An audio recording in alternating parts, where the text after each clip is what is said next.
अब आते हैं इस सवाल पर कि भारत और इंडिया में से क्या सही है। संविधान सभा में इस पर खूब बहस हुई थी। यह हमारे संविधान का अनुच्छेद 1 है और उसमें लिखा हुआ है India that is Bharat shall be A union of states.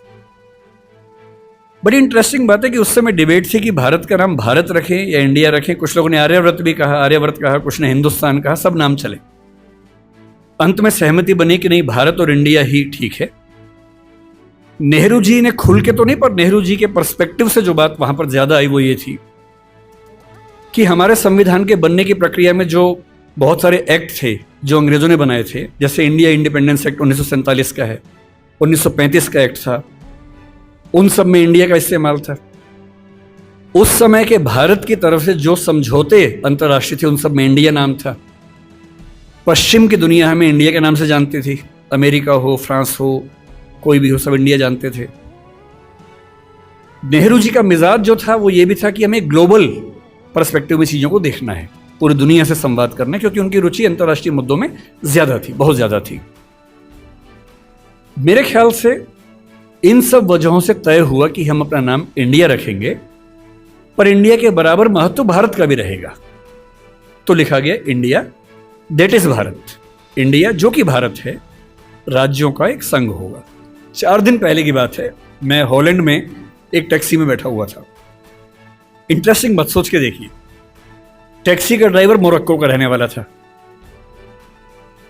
उसको जैसे ही पता लगा मैं भारत से हूं, उसने मुझसे यही सवाल पूछा। उसने कहा कि यू आर फ्रॉम इंडिया? मैंने कहा yes. We are listing to a debate India और Bharat, what do you think? मैं बड़ा चकित कि ये मोरक्को का आदमी हॉलैंड में रहता है, इसके मन में ये सवाल आ रहा है। तो मैंने कहा कि ये तो राजनीतिक कारणों से हुआ है, लेकिन बात अपने आप में सही है। मैंने कहा जैसे बॉम्बे मुंबई हुआ, मुझे खुशी हुई, क्योंकि मुंबई की आबादी के लिए मुंबई में जो मजा है वो बॉम्बे में नहीं है। बॉम्बे तो अंग्रेजों ने नाम दिया था। कोलकाता को कैलकाटा अंग्रेजों ने किया, तो बंगाल के लोगों ने कोलकाता कर दिया उसको। दिल्ली को दिल्ली के लोगों ने दिल्ली कर दिया, दिल्ली ही बना के रखा हुआ है, DILLI, ये होना चाहिए। काहे के दिल्ली भाई, हम क्यों दिल्ली बोलेंगे दिल्ली को?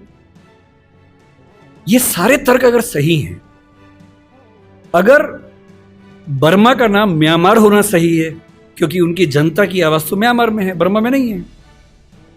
श्रीलंका और सीलोन की डिबेट में वो अपने आप को सीलोन ना मानना चाहिए, श्रीलंका मानना चाहें, क्योंकि उनकी भाषा श्रीलंका बोलती है। तो मेरे मन में सवाल बड़ा साफ आता है कि भारत इंडिया क्यों होना चाहिए।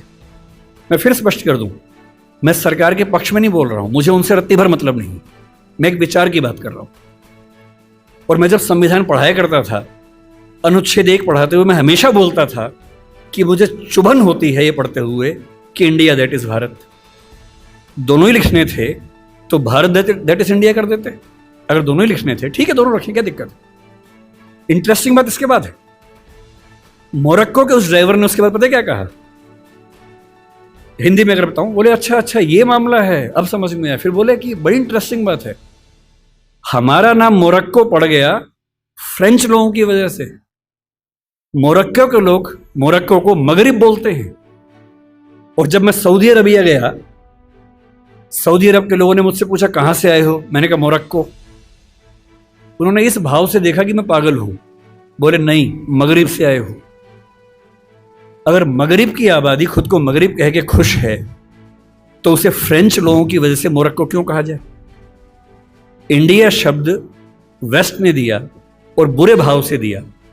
उनकी नजर में इंडियन होने का मतलब है बहुत पिछड़ा हुआ होना, रेड इंडियंस, वेस्ट इंडियंस।